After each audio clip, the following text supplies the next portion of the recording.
Islam allows permissible lying, and at times it even says that lying is obligatory.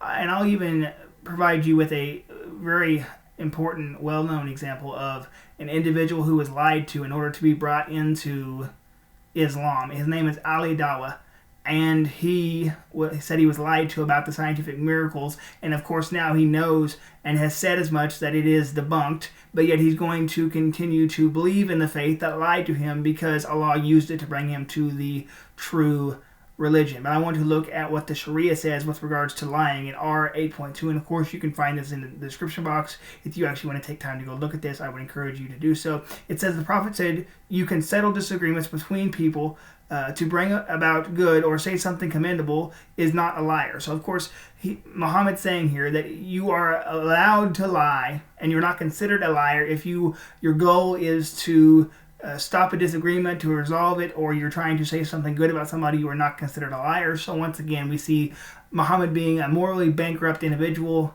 and for the life of me, I cannot figure out why the false god Allah has held up Muhammad as a perfect pattern of conduct that should be emulated in Surah chapter 33, verse 21, where it says he's a perfect pattern of conduct.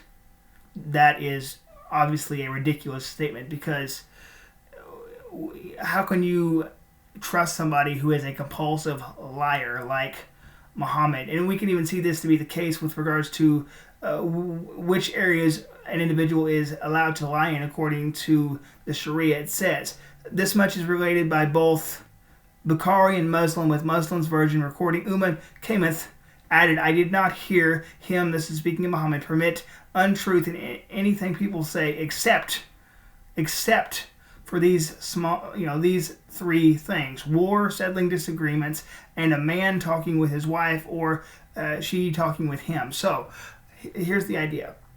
Of course, according to Islam, you're allowed to lie in war, but you're also allowed in order to resolve a disagreement. So if a Muslim is trying to convert an individual and they have problems, they can blatantly lie about those issues because they're trying to serve the greater good of spreading Islam. But I want to also make mention that this Sharia said that they are allowed to lie within the confines of marriage. What kind of relationship, what kind of trust is built on a foundation of lies if the husband and wife cannot actually trust what the other is saying? I want to continue on. It says, lying is sometimes permissible for a given interest, and of course here the scholars establish the criteria for what type of lying is permissible and what is not. And it says, if a praiseworthy aim is attainable through both telling the truth and lying, it is unlawful to be accomplished through lying because there is no need for it. So here, of course, we can see a convenient loophole within Islam, and specifically the Sharia. So it says basically, if you are capable of achieving the same goal through telling the truth as lying, then you should tell the truth, because there's nothing to gain from lying in this situation. There's no need for it. That's what it says. But I want to continue on. It says when it is possible to achieve such an aim by lying but not by telling the truth, it is permissible when the purpose of lying is to circumvent someone who is preventing one from doing something permissible, and obligatory to lie if the goal is obligatory. So it is obligatory for Muslims to share their faith. So since it is obligatory, they are capable of lying to an individual in order to get them to follow their faith. Once again, I don't know why in the world they would think it's necessary to lie to an individual to try to cover up the shortcomings of their God, their prophet, and their book. But once again, I'll give you an example with regards to if you have an issue with Muhammad. For example, him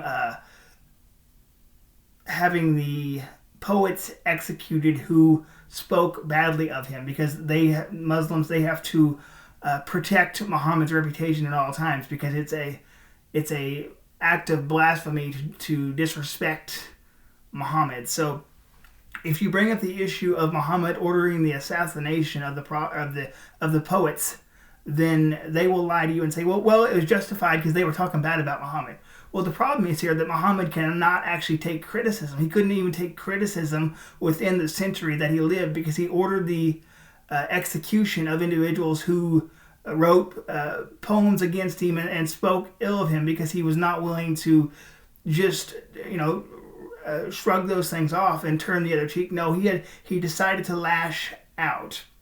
Or the issue of, in the Quran, if you have the problem of where it says in Surah chapter 4 verse 34, after you tell your wife to stop and then you banish her from the bedroom, then you are permitted to beat your wife.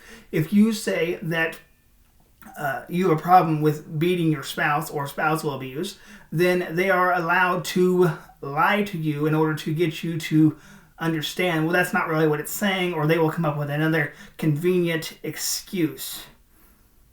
So I just want you to be aware that it is perfectly permissible and obligatory to lie if the goal is to spread Islam. So this is what is necessary to understand, is that without lies, Islam dies.